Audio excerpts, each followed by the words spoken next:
Test. Oh yeah, looks like I'm good. Okay.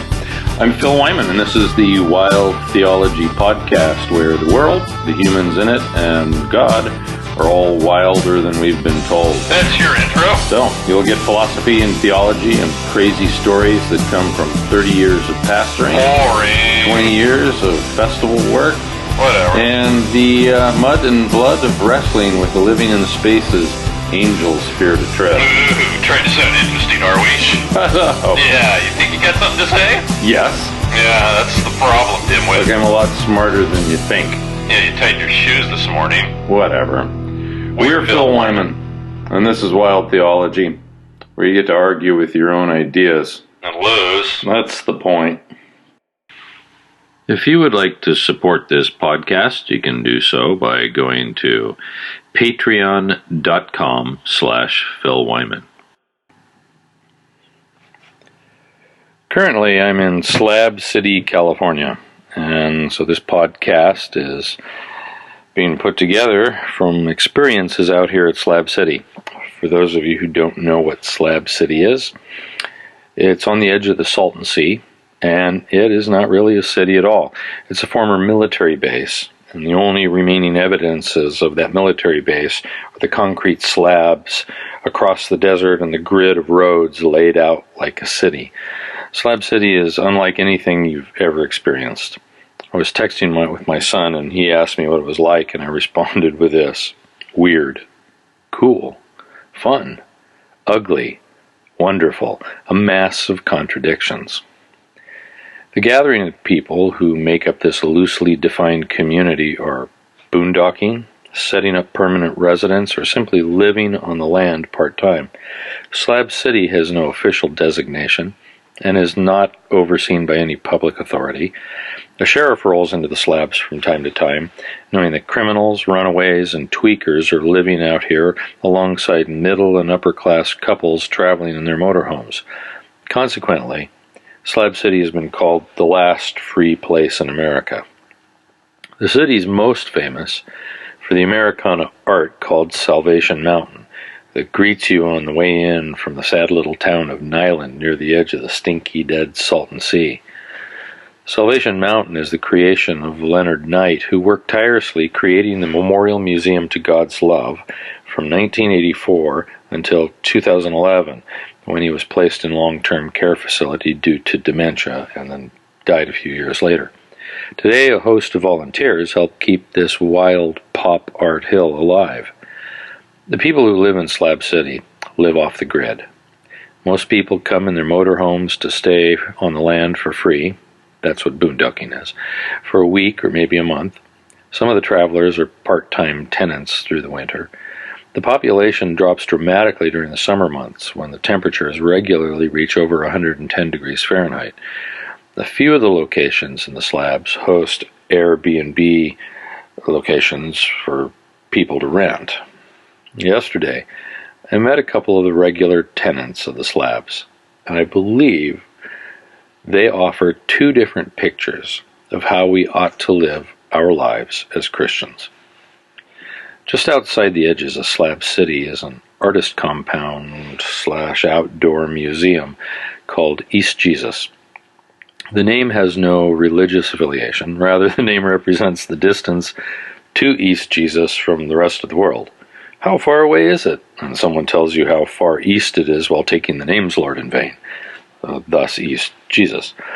Art projects are made out of trash and disposable items, and they fill this outdoor museum at East Jesus. The most famous piece is a large wall of dead television sets with critiques of pop culture written across the screens. I was told by friends to look for the wizard at East Jesus. While walking amidst the art, such as drum set made from pipes and other throwaway items, junked cars turned into spaceships, and headless swans surrounded by wooden ducks, I met a thin man with a long, scraggly gray beard and a tobacco pipe of equal length. He introduced himself, saying, "Well, I have two names people know me by. They call me the Wizard, but I'm also known as Mopar." So Mopar the Wizard and I got along quite well. Mopar the wizard told me that he lives in East Jesus 7 to 8 months out of the year and goes to Southeast Asia during the summer months. He told me about his travels in Vietnam and Cambodia. Mopar says that there is a story in these countries about an old man with a long gray beard who travels from town to town. He brings good luck with him as he passes by. The old man does not gain anything from the good luck he brings to people. He simply travels through town and leaves. Mopar the wizard believes that this mythical old man of good luck has brought him favor in his travels across Southeast Asia because people see him as the old man bringing good luck. The wizard unleashed his life wisdom without even thinking about it. The wisdom simply flowed out as he spoke about life. Quote, "I don't need money. I don't need to work for money. I'm traveling around just trying to do some good in the world." Unquote. Oh, that Christians might be seen in this light. Instead, the church has been accused of greed and a lust for power, but what if people saw us simply as passers-by who brought good luck? Instead of fleeing from us, they might ask us to stop by for a spell. I'm reminded of the story of Nicodemus asking Jesus to stay at his house, or the people who ran out into the wilderness to hear his messages. One of the other stories Mopar the wizard shared was how he looks for nuggets of wisdom in everyone he meets. Though it is true that there is a lot of folly in this world, everyone carries hints of God's wisdom in them, and we can learn from them all if we have ears to hear. Problematically, too many of us assume that if someone is not a Christian, that they have nothing meaningful to offer.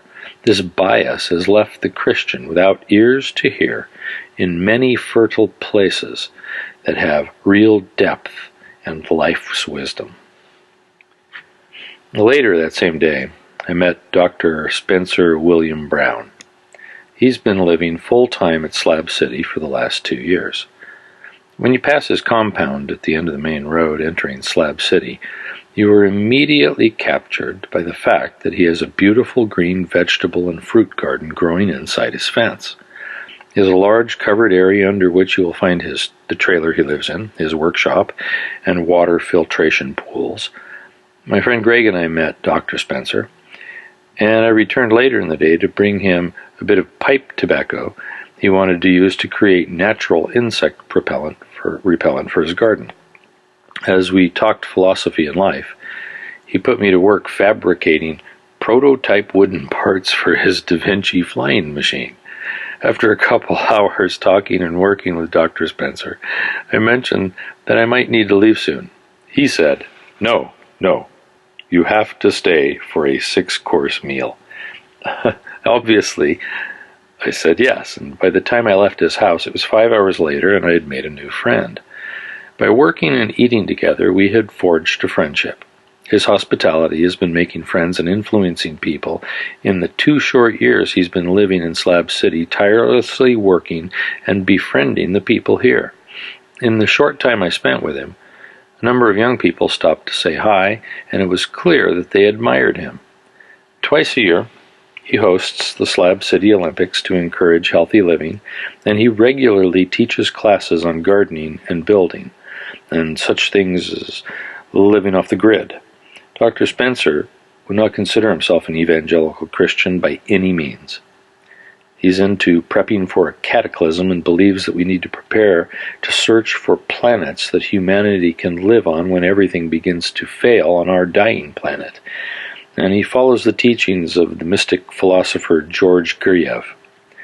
His beliefs are far from my own, but his example of generosity and hard work puts me and most Christians I know to shame. He shows us that the power of hospitality and working together for a common good is an effective tool for making the world a better place. Can you imagine what might occur if the church were to learn to offer this kind of hospitality to the world around us and to teach others to work together for the community good?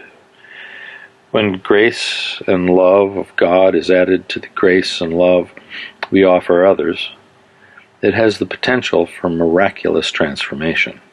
I believe God will embed the power of the gospel into the love we show to others. And these are just a couple stories from Slab City. I'll be here a few more days and just might have more stories to tell. And Slab City just might be a place that could possibly pop up on my list of locations to establish a missional gathering to help train Christians to live more like Jesus, as well as to do the work of serving others for community good. Keep your ears open and your eyes peeled for more information over the coming year.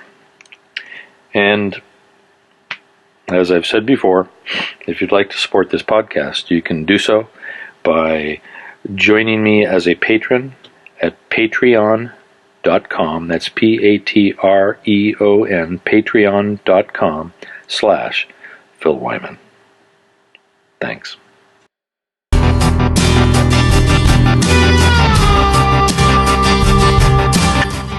Thank you to my patrons who help make these missional travels and these podcasts possible. Without you, I couldn't do it. God bless you.